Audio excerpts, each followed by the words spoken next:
untuk mempelajari fikih pada hari ini. Anak-anak sekalian yang saya banggakan, yang saya cintai,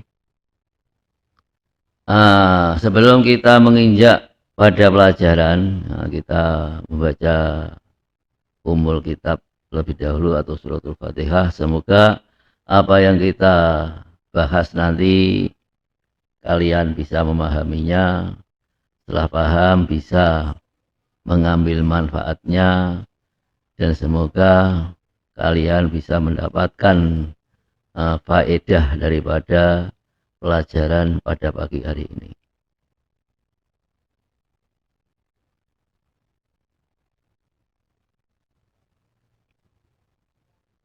Al-Fatihah. A'udzubillahi minasyaitonirrajim. Bismillahirrahmanirrahim. Alhamdulillahirabbil alamin, arrahmanirrahim, maliki yaumiddin.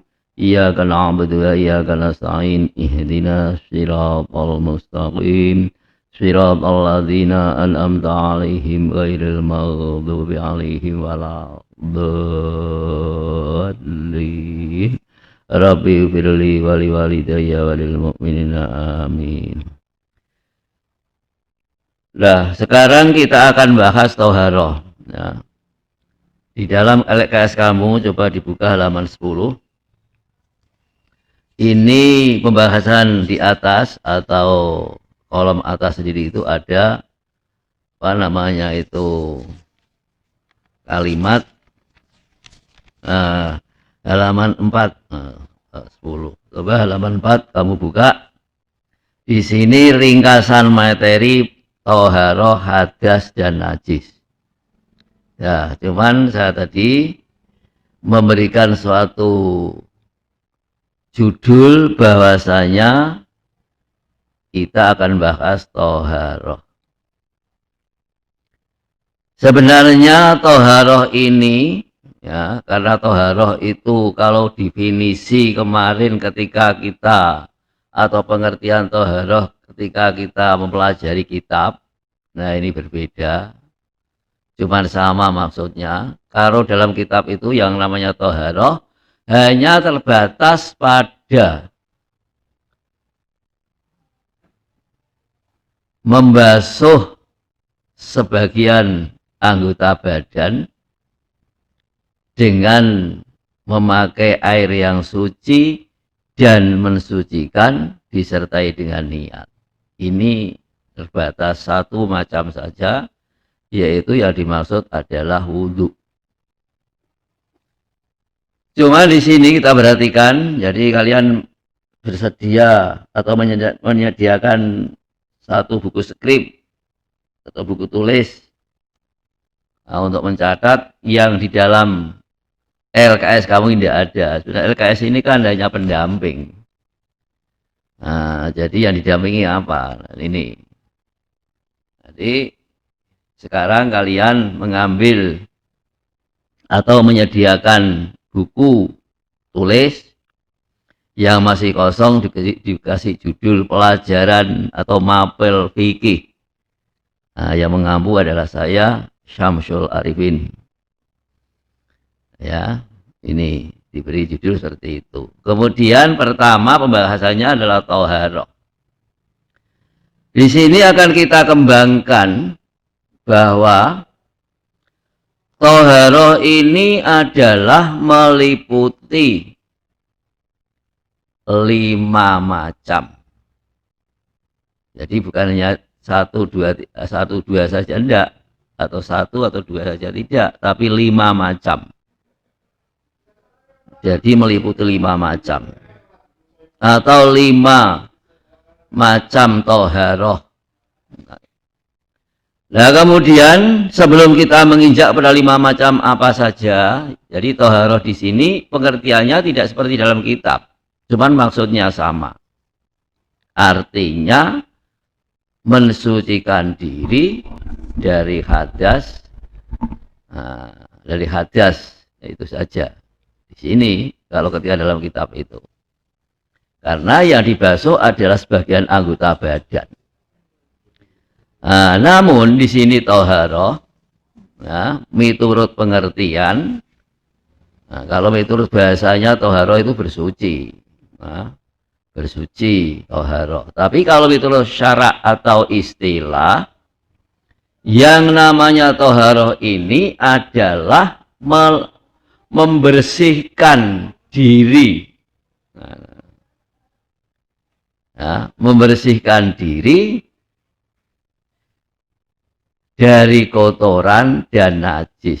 Jadi diri kita ini, kita membersihkan diri kita ini, dibersihkan daripada apa?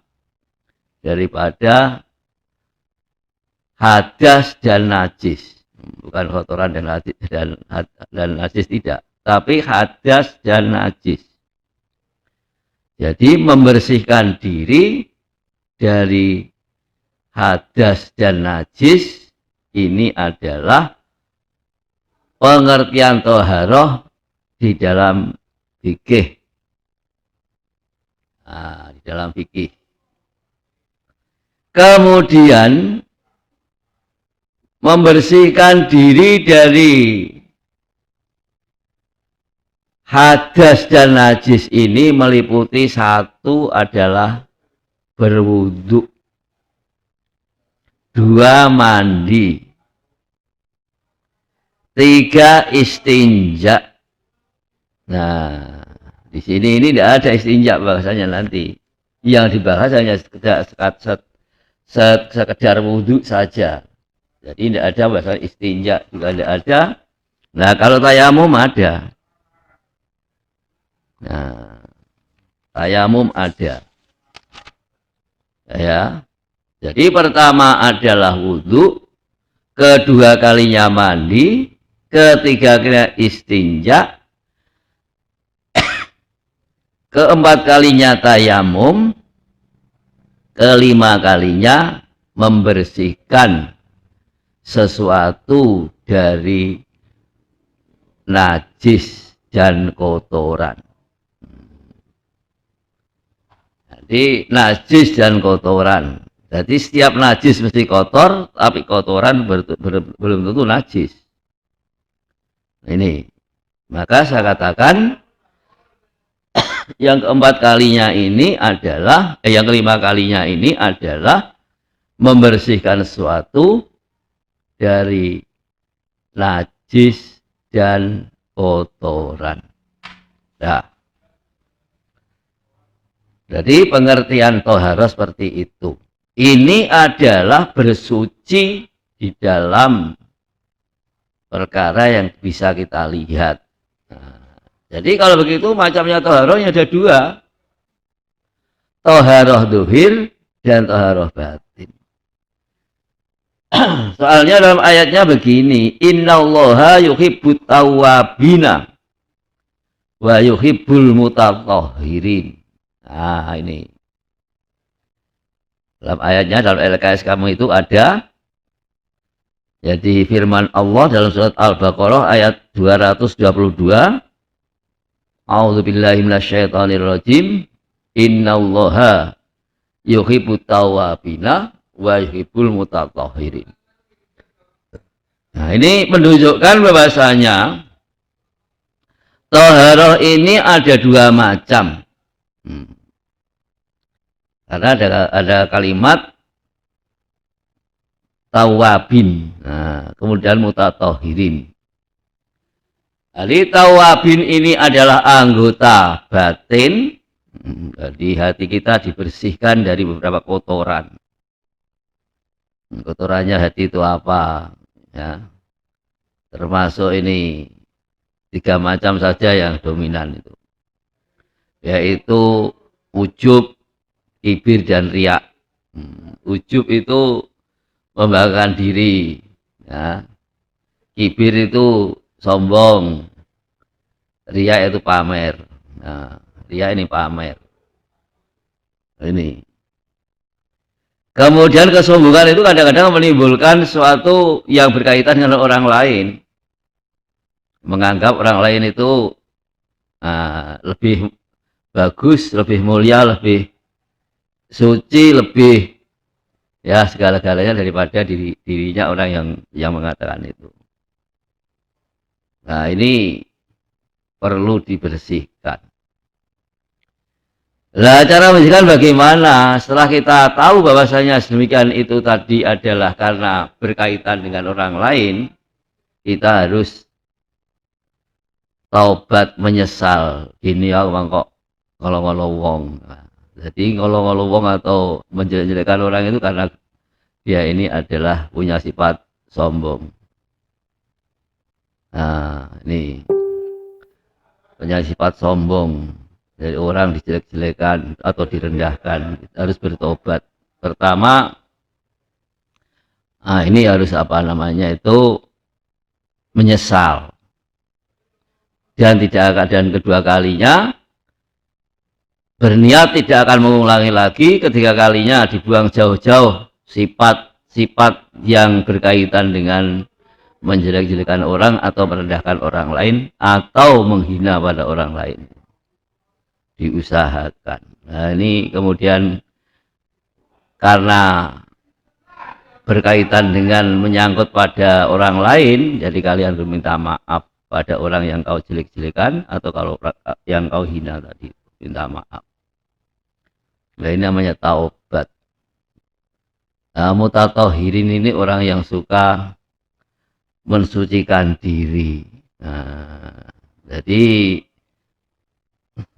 berwudu, atau mandi besar. Nah, ini yang banyak yang bisa kita lakukan yang banyak adalah berwudu. Nah, jadi kita diusap atau dibasuh beberapa anggota tertentu dengan air suci dan mensucikan, kemudian dengan sertai niat. Ini.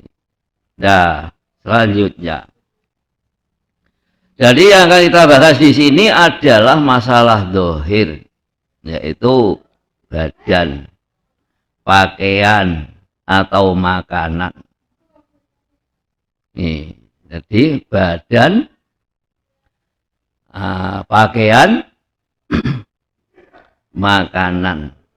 Nah, ini yang kita bersihkan, atau tempat yang akan kita buat atau kita pakai untuk melaksanakan sholat. Nah, ini sesuatu atau perkara, membersihkan suatu atau perkara dari najis dan kotoran. Nah, sekarang alat untuk bersuci. Sebelum kita menginjak kepada tahapan-tahapan, artinya pertama ini nanti dalam LKS kamu ini adalah toharoh, kemudian alat toharoh di sini hanya sebatas dijelaskan bahwasanya pakai air. Nah, di sini pakai air. Jadi tidak ada keterangan yang lainnya air. Mungkin nanti bab tayamum. Nah, tapi alangkah baiknya di sini kita tulis dalam buku kamu tadi pengertian toharoh, yaitu membersihkan diri dari hadas dan najis. Kemudian macam-macamnya toharoh ada 5, yaitu pertama wudhu, kedua kalinya mandi, ketiga kalinya istinja, keempat kalinya tayamum, kelima kalinya membersihkan suatu dari najis dan kotoran. Nah, kemudian sebelum kita menginjak pada tahapan toharoh, pertama ini tahapan toharoh, mensucikan lahir dari hadas, najis dan kotoran-kotoran, mensucikan anggota tubuh dari dosa dan kemaksiatan. Jadi anggota tubuh ini hati terutama. Jadi anggota tubuh kita ini seperti tangan, mata, mulut, dan telinga ini semuanya itu adalah tergantung pada hati. Jadi hati kita kalau tidak mempunyai sifat-sifat yang saya katakan di atas tadi, yaitu ujub, kibir, dan riya, maka di sini tidak akan terjadi suatu dosa atau kesalahan. Nah, kemudian di sini alat atau hukum toharoh dulu. Hukum toharoh adalah wajib. Nah, hukumnya wajib toharoh. Jadi toharoh baik itu wudhu, baik itu mandi, baik itu istinja, baik itu tayamum, yang terakhir adalah membersihkan sesuatu dari najis dan kotoran. Ini wajib. Contoh yang terakhir ini apa saja? Kalau wudhu jelas ya, wudhu setiap kita akan melaksanakan ibadah, nah, seperti sholat atau baca Al-Quran atau tawaf atau sa'i. Nah, ini mesti perlu, butuh, atau iktikaf. Nah, ini juga perlu atau butuh bersuci dulu. Kalau tidak bersuci, suci dari hadas, suci dari najis, nah, ibadahnya ya kalau sholat tidak sah. Nah, tidak sah karena syarat sahnya sholat itu setengah daripadanya adalah suci baik badan, pakaian, nah, kemudian tempat. Jadi badan, pakaian, dan tempat ini harus suci. Nah, ini syarat daripada sahnya sholat. Nah, ini barang tentu harus dilakukan, hukumnya adalah wajib. Nah, begitu juga ketika kita akan tawaf. Tawaf ini masuk Masjidil Haram. Nah, karena Ka'bah itu dalam masjid. Ini pun kita harus pertama suci daripada hadas. Jadi badannya suci dari hadas, suci dari najis, pakaiannya pun suci, ya barang tentu. Kalau masjidnya ya mesti suci. Ini kalau tawaf. Nah, kemudian ya kalau mandi ini mandi besar. Nanti dalam bab mandi ada. Tayamum nanti dalam bab tayamum ada. Cuman kalau istinja di sini tidak ada. Lah istinja itu bagaimana? Istinja itu kalau bahasa Jawa ini cewek, bahasa Indonesia, bahasa Jawanya sing basa ya wawi lah. Kalau bahasa Indonesia cebuk, dan istinja dalam bahasa Arabnya. Jadi kalau ada seorang atau kita sedang selesai berak, kencing, lah ini butuh istinja.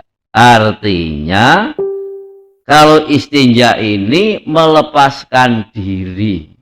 Jadi dirinya dilepas dari apa? Dari hadas. Nah, ini istinja. Jadi dirinya dilepas dari hadas. Jadi bukan menghilangkan, bukan, tapi melepaskan diri.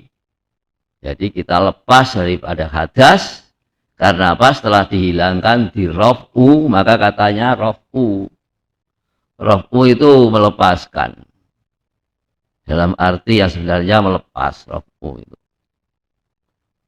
Nah, atau diangkat, dilepas. Makanya niatnya adalah raf'il hadasi. Jadi nawaitu raf'a hadasil ashori, nawaitu raf'a hadasil akbari. Nah ini, jadi dilepas daripada najis. Nah, ini istinja. Nah, kemudian membersihkan sesuatu daripada najis dan kotoran. Jadi tiap-tiap kita akan mengonsumsi apapun makanan, baik itu sayuran maupun daripada hewan. Nah, hewan itu kalau hewan dari laut, nah, dari laut, dan dia tidak langsung dari laut itu langsung dimasak, tidak ini, dikumpulkan dulu banyak-banyak. Nah, itu nelayan itu biasanya dia mengambil ikan atau pemancing itu mancing ikan, direntengi kemudian diletakkan dalam suatu kantong atau plastik. Ada yang sudah meninggal, ini mesti keluarkan kotoran. Nah, beda kalau dari air langsung. Nah, kita masak, lah masih hidup Pak, ya enggak apa-apa. Kalau takut nanti kalau kena minyak atau kasihan pada ikannya, ya dimatikan dulu dengan cara yang baik. Nah, gitu. Nah, ini kalau ikan tadi apa namanya itu hewan yang sebangsa ikan. Jadi dia boleh dimasak langsung tanpa dicuci, ketika dari tempat mengambilnya itu langsung dimasak. Dimasukkan kuali atau direbus, atau dibakar. Nah, kalau tanya nanti kotorannya bagaimana Pak? Kotoran itu ada pembungkusnya, ya. Jadi kotoran ikan itu ada pembungkusnya seperti kita ini. Nah, ada perut dan usus itu ada pembungkusnya, gitu. Jadi nanti tidak tercampur antara najis yang di dalam ikan itu keluar sampai ke dagingnya, tidak. Nah, kemudian ya, kalau hewani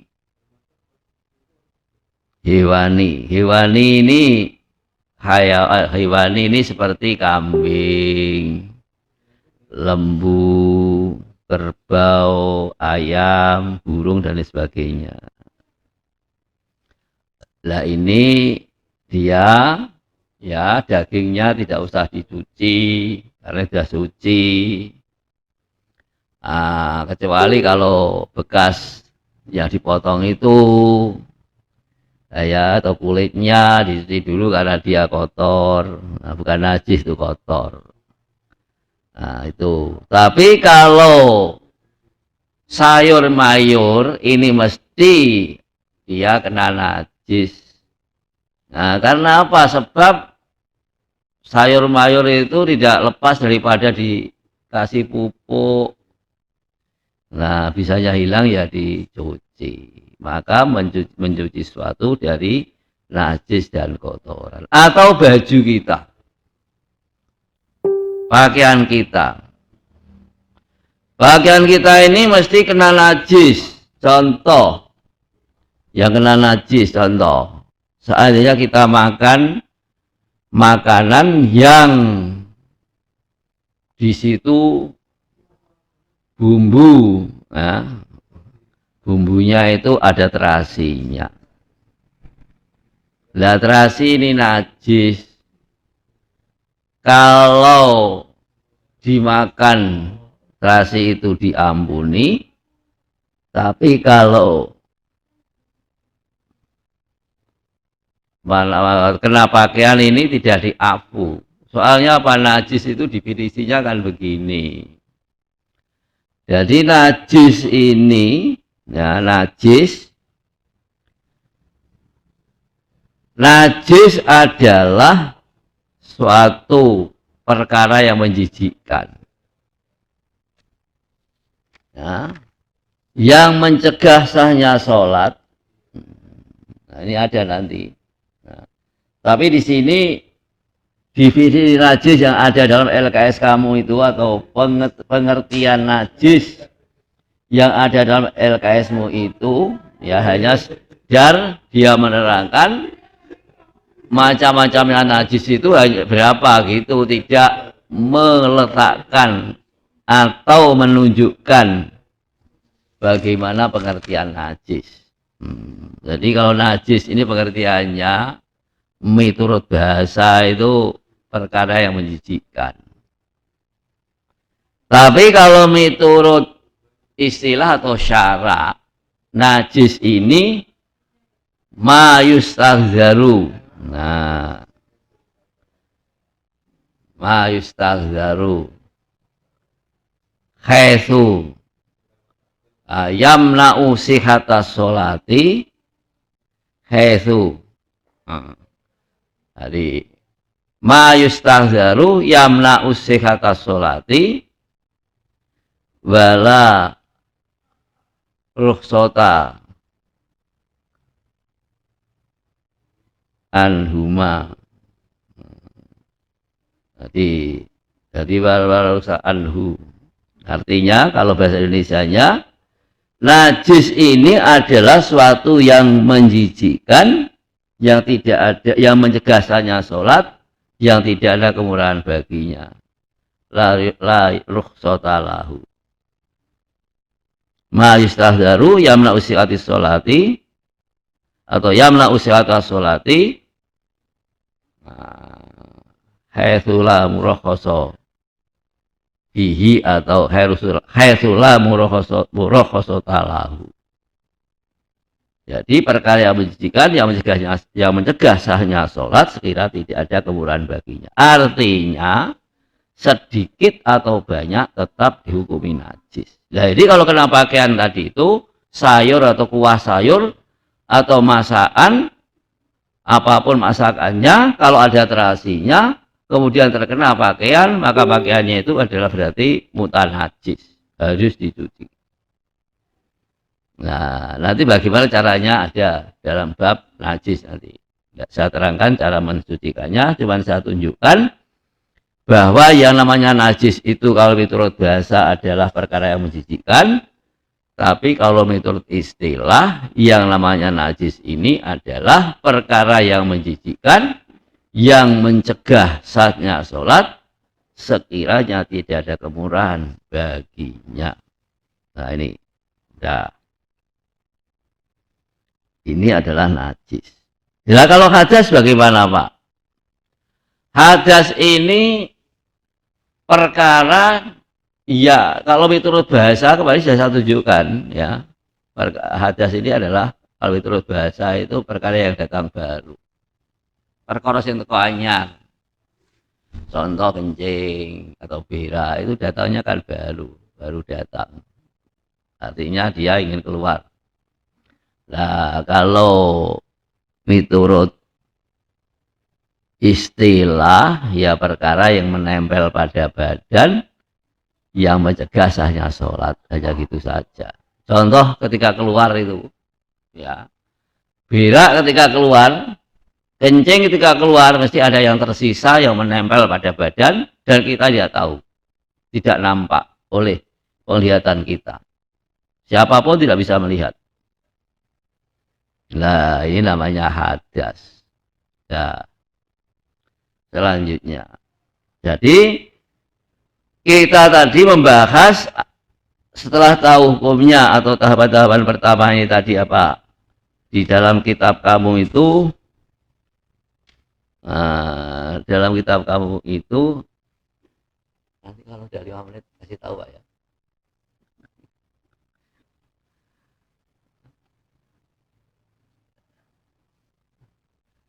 Jadi dalam kitab LKS kamu itu ada tahapan toharoh menurut Al-Imam Ibnu Qodamah Al-Maqdisi mengatakan bahwa toharoh memiliki 4 tahapan, yakni sebagai berikut. 1. Mensucikan lahir dan hadas, najis dan kotoran. Ini miturut Al-Imam Ibnu Qudamah. Nah sekarang selanjutnya. Kemudian kedua kalinya mensucikan anggota tubuh dari dosa dan kemaksiatan. Ketiga kalinya mensucikan hati dari akhlak-akhlak tercela dan sifat-sifat buruk. Menyucikan hati dari selain Allah Subhanahu wa Ta'ala. Nah ini adalah miturut Al-Imam Ibnu Qudamah. Lah tadi kalau yang dikatakan Bapak pertama tadi kok ada 5 dari mana? Itu ringkasan daripada kitab Ghoyah wa Takrib. Nah, ini ringkasan daripada kitab Ghoyah wa Takrib atau Fathul Qorib. Itu seperti itu. Jadi kalian agar apa namanya itu, karena ini hanya sebagai pendamping, jadi yang asalnya dari mana? Saya tunjukkan yaitu ringkasan daripada pengertian toharoh yang dijelaskan oleh Imam Bajuri di dalam kitab Fathul Qorib atau dalam kitab Ghoyah wa Takrib.